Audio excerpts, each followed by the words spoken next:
As soon as Alice walked in, she saw John, Margaret, and Emily sitting at the dining table having dinner. Oh, I thought you were having a feast with your mom, so I didn't make any food for you. There were 4 dishes and a soup on the table, more than enough even if 2 more people joined. Alice was speechless and didn't want to argue. I'm not hungry. I'll just go to my room. About 10 minutes later, John came in and lay on the bed playing with his phone. Honey, how much savings do you have left? My mom needs surgery, and it will cost around 30 to 40,000. Can you give me 40,000? No money. Your mom already had surgery once, and now it's coming back so soon. It's not necessary to do it again. It's just a waste of money. Alice couldn't believe he would say something so heartless. John, that's my mother, your mother-in-law. How can you just let her suffer? You said it yourself, it's your mom. If you have money, give it to her. If not, then forget it. Just don't ask me. Alice was so angry she almost fainted, her brows furrowed. We've been married for 5 years. I pay the mortgage, and I cover most of the living expenses. Where would I have the money? And you haven't given me a penny. Now my mom needs money for her treatment, and you won't even give 3 or 4,000? If I had money, I would give it. The problem is I don't have any right now. How could he not have money? He always had a job, and although his salary wasn't high, it was still 5,000 to 6,000 a month. He used to pay for the car and Emily's education, but the rest of the household expenses didn't need his contribution. Over the years, he should have saved at least 30,000 to 50,000. Moreover, not long ago, Margaret mentioned Emily's wedding during the National Day holiday and hinted that they should buy a pair of dragon and phoenix bracelets and a gold necklace as her dowry. John eagerly agreed. So why, when it comes to Alice's mom's treatment, does he suddenly claim he has no money?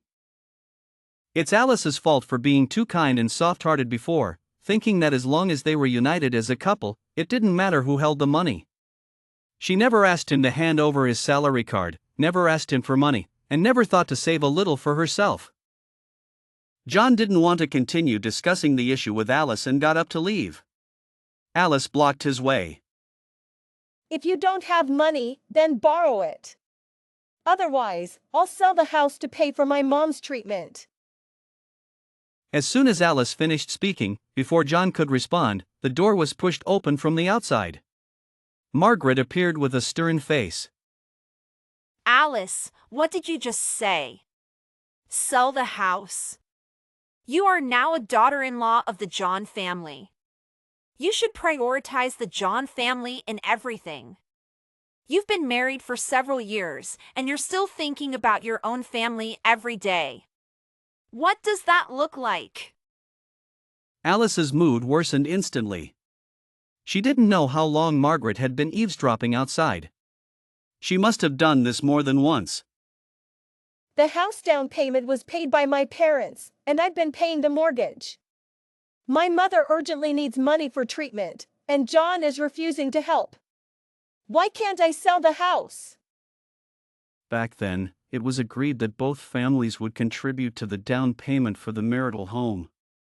But when it came time to pay, the John family suddenly claimed they were broke and couldn't come up with a penny.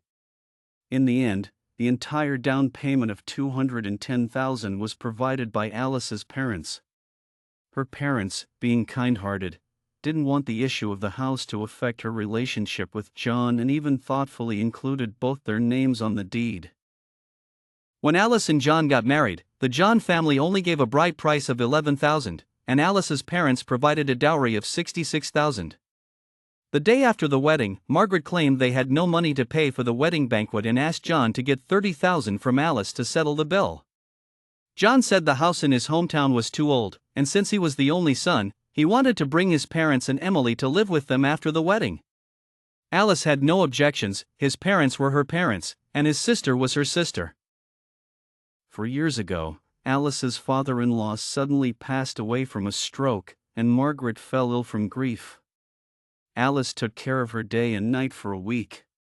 After she recovered, she held Alice's hand and said that the John family was fortunate to have such a good daughter-in-law. She even said that if Alice's parents ever needed anything, she would make sure John was a dutiful son-in-law. Her words are still fresh in Alice's memory. Now that Alice's mother is ill and truly needs John's help, Margaret has completely turned her back on them. You married into the John family, and not just your money, but even your life belongs to the John family. Back then, I didn't want you because you were so thin and frail, not good for bearing children. If it weren't for the fact that you were an only child and your family had some money, I wouldn't have agreed to let John marry you. Who knew your family would fall apart so quickly, and now you want to drain the John family to treat your sick mother? Don't even think about it. Alice finally understood that it was all about money. When she had money, she was good in their eyes. Without money, she was worthless. Alice looked at John, her heart heavy with disappointment and anger, as he shrugged indifferently at her accusations.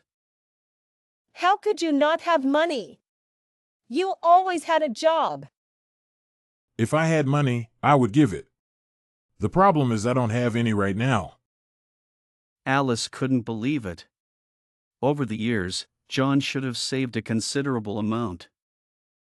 But you agreed to buy expensive jewelry for Emily's wedding. Why is there suddenly no money for my mom's treatment? Alice, I've already told you, I don't have it. Alice tried one last plea. Then borrow it. Otherwise, I'll have to sell the house to pay for her treatment. That's not happening, Alice! John shrugged indifferently at my accusations and questions. If I had money, I would give it. The problem is I don't have any right now. How can you not have money? You always had a job, and although your salary isn't high, it's still $5,000 to $6,000 a month. You used to pay for the car and Emily's education, but the rest of the household expenses didn't need your contribution. Over the years, you should have saved at least $30,000 to $50,000. I don't have any money right now.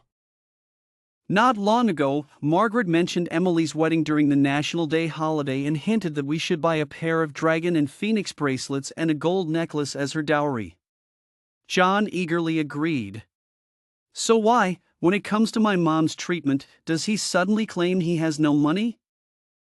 It's my fault for being too kind and soft-hearted before, thinking that as long as we were united as a couple, it didn't matter who held the money. I never asked you to hand over your salary card, never asked you for money, and never thought to save a little for myself. I don't want to continue discussing this anymore. John got up to leave. I blocked his way. If you don't have money, then borrow it. Otherwise, I'll sell the house to pay for my mom's treatment. Just as they were at an impasse, Anna's phone suddenly rang. It was her friend Jessica calling. Jessica works at the pharmacy of the city hospital where Anna's mother is being treated. Hello, Jessica. Is something wrong with my mom?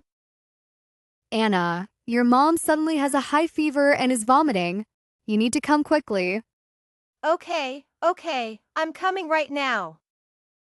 After hanging up, Anna lowered her head to John, disregarding her dignity. Honey, my mom's condition has worsened. Please take me to the hospital. John took a step forward, but Margaret reached out to stop him. The hospital is an unlucky place. Since it's not my own mother, there's no need to waste time and energy taking care of her. John just stood there, silently watching Anna. At that moment, she was too worried about her critically ill mother to continue arguing with these heartless people. She grabbed her phone and rushed out. The doctor said her mother needed surgery as soon as possible and couldn't wait any longer. Holding on to a last shred of hope, Anna texted John, begging him to find a way to gather the money for her mother's surgery. But he didn't respond at all. She had to borrow $50,000 from a few friends. When her mother was undergoing surgery, John didn't show up either. Her heart grew colder and colder. She finally understood what it meant to feel utterly hopeless. Fortunately, the doctor was highly skilled, and her mother was blessed by the heavens. The surgery was very successful. Anna, go back to Margaret's house for the Mid-Autumn Festival. In their local tradition, both the Mid-Autumn Festival and the Spring Festival are celebrated at the husband's family home with a reunion dinner. But Anna didn't want to go back to that house now.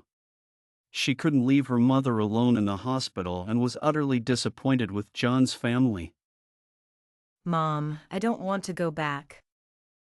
Please, Anna. It's tradition. She couldn't resist her mother's insistence, and since she had no change of clothes, she had to go back.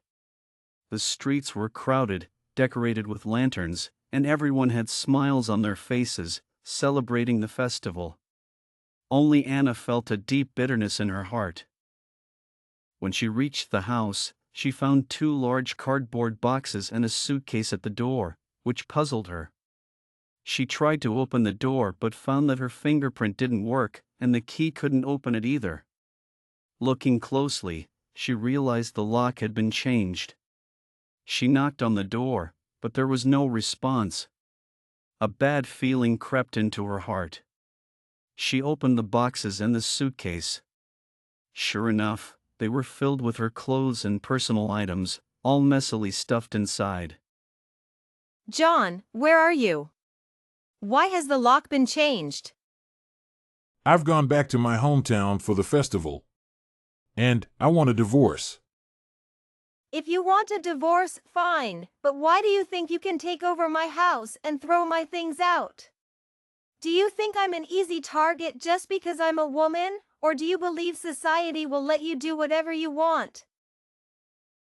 5 days later, Kate's mom was discharged from the hospital. Kate stayed at her parents' house, trying to keep her mom from worrying about her and John's issues. Her mom, sensing something was wrong, asked about John. Kate, did you and John have a fight? I haven't seen him in days. No, Mom. John is on a business trip and busy with a project. He only has time to call me at night. Her mom was half convinced, muttering about resolving conflicts together. On Sunday morning, Kate returned from the market to find Margaret and Emily at her parents' house. What are you doing here? Margaret gave Emily a look, and Emily raised a document. This is the divorce agreement. My brother has already signed it. You should sign it too. Before Kate could respond, her mom grabbed her, looking panicked. Kate, are you really getting a divorce? Mom, it's okay, don't worry. Kate glared at Margaret and Emily. If John wants a divorce, he should talk to me himself. Why hide behind others like a coward? My son doesn't want to see you anymore. A woman who can't have children should leave on her own instead of being kicked out. Kate's mom stood up, choking back tears. We're all women, show some decency. It was your family who begged my daughter to marry into your family.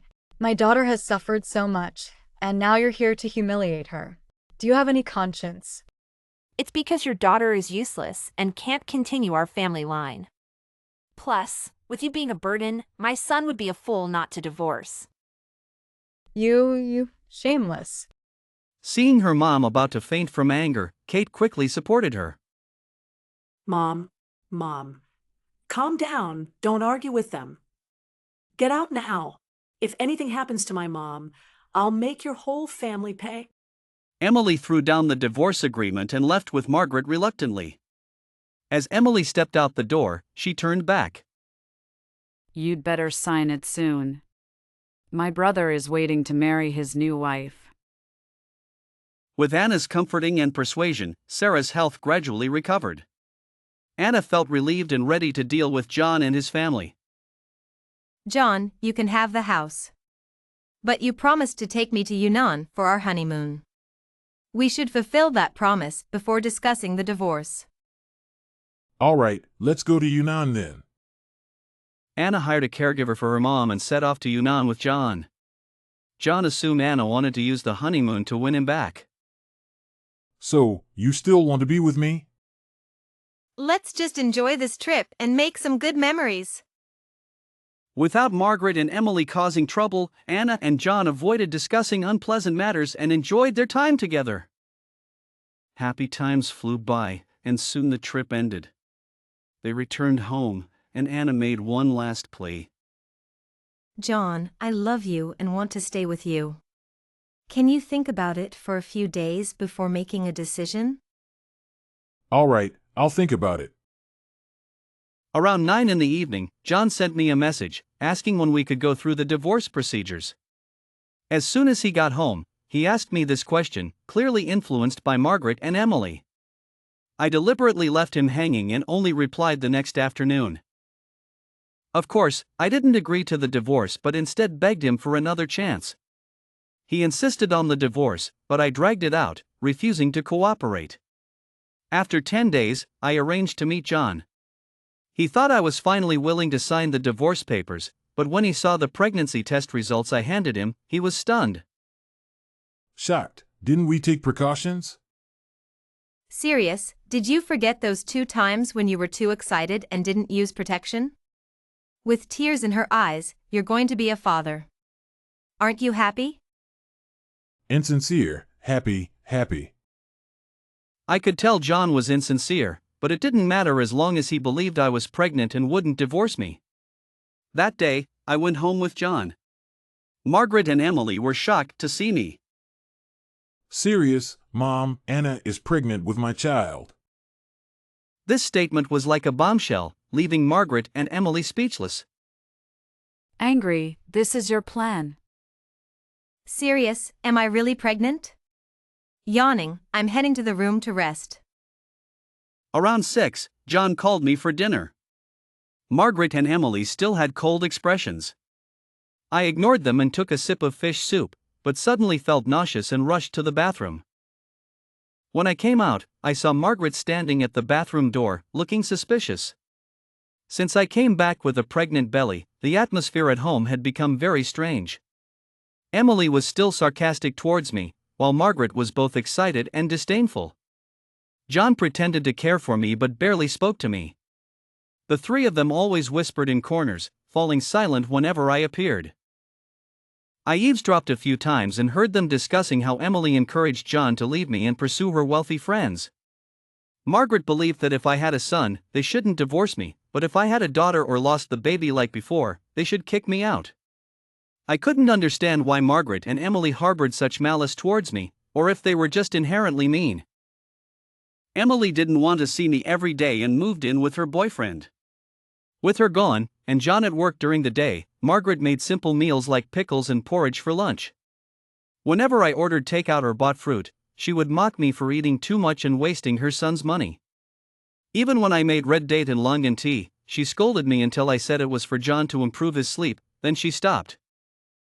As a pregnant woman, I didn't receive any special treatment at home and was constantly angered by Margaret. When I complained to John about her behavior, he showed nothing but impatience. One morning, I saw Margaret using too much water while mopping and asked her to wring out the mop. Serious, can you wring out the mop? It's too wet. Angry, you're so meddlesome. Later, when I came out of the room, I slipped and fell hard, with blood spreading beneath me. I clutched my belly in pain, and Margaret ran in from the balcony. Terrified, what happened? How could you be so careless? So much blood, my grandchild. The child was lost again. John rushed to the hospital upon hearing the news. Margaret kept insisting that I fell because I was walking too fast, claiming it had nothing to do with her mopping the floor. Although John had a dark expression, he didn't say a harsh word to Margaret. With the child gone, I needed to rest, but Margaret didn't take care of me at all. She would cook a pot of porridge in the morning and then go out to play mahjong, only coming back in the evening to make dinner. Emily even came back to urge John to divorce me, saying my body was unreliable and he would never have a chance to be a father. John said he needed to go on a business trip for a while and would deal with everything when he returned. it was just me and Margaret at home, which was convenient for my plans. A few days later, Margaret started claiming the house was haunted, saying she heard ghostly crying at night.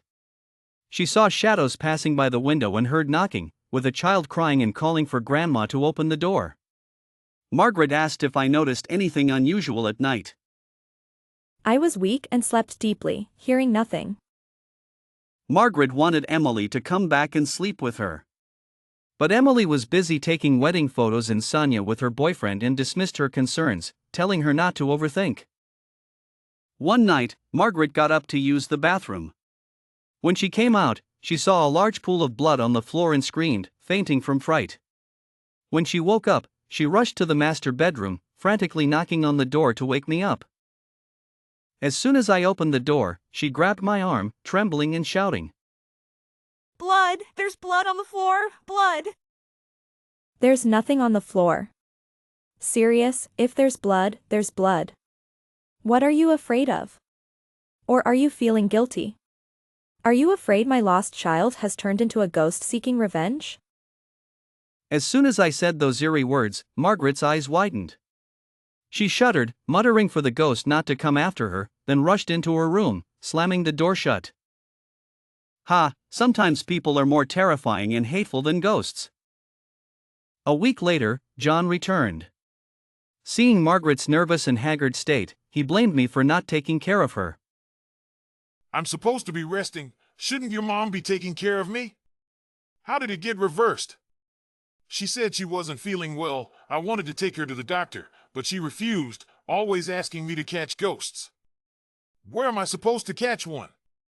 Why don't you catch one for her? John had nothing to say in response. Margaret insisted that John stay by her side at all times, only able to sleep with him watching over her. After a few days of this, John had no choice but to send her back to her hometown. It seems that the usual mother-son affection was fake. When problems arose, John could abandon his mother at any time. After Margaret was sent away, John brought up divorce again. Fine, since you have no attachment to this marriage, I won't hold on either. Okay, next Monday, we'll deal with the house first, then handle the divorce paperwork. Don't even think about the house. I consulted a lawyer, and even though both our names are on the deed, the down payment was made by my parents. I've been paying the mortgage. Even if we go to court, the house will be mine. Didn't you say last time? What did I say? I never said anything. Either we divorce amicably, and the house is mine while you take your savings to find a rich girl, or we see each other in court. John certainly wouldn't let me have the house that was about to be ours. He threatened, intimidated, and even played the pity card to get me to give him the house. But I wasn't afraid of his tactics. He had hurt me so deeply that if I continued to be soft-hearted, I would truly be beyond help. A few days later, John came to talk to me, asking for $100,000 as compensation before he would agree to give me the house. He must have consulted a lawyer and realized that under the current marriage law, he wouldn't gain much if we went to court. I want $100,000 as compensation, then I'll give you the house. I'm not giving you a penny. At worst, I will file for divorce. Your family has lived in my house for so many years without paying rent, which is already merciful enough. Emily returned from Sonia and came to our house, accusing me of causing her mom's mental issues and of taking over her brother's property. I held up my phone to record a video, threatening to expose her as a troublemaker online and see who the public would support. Brother, how can you tolerate her? A bad woman like her deserves a good beating. Hit me? Go ahead, the house is already equipped with surveillance. If you dare touch me, I'll call the police and have you thrown in jail. Hearing this, John quickly grabbed Emily's hands to stop her from acting impulsively. Emily, didn't you introduce a rich girl to your brother?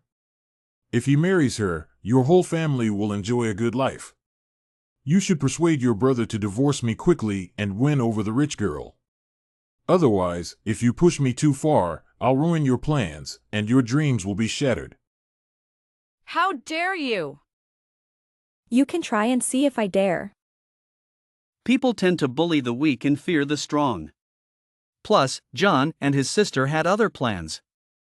After 10 days of back and forth, they finally agreed to divorce on my terms.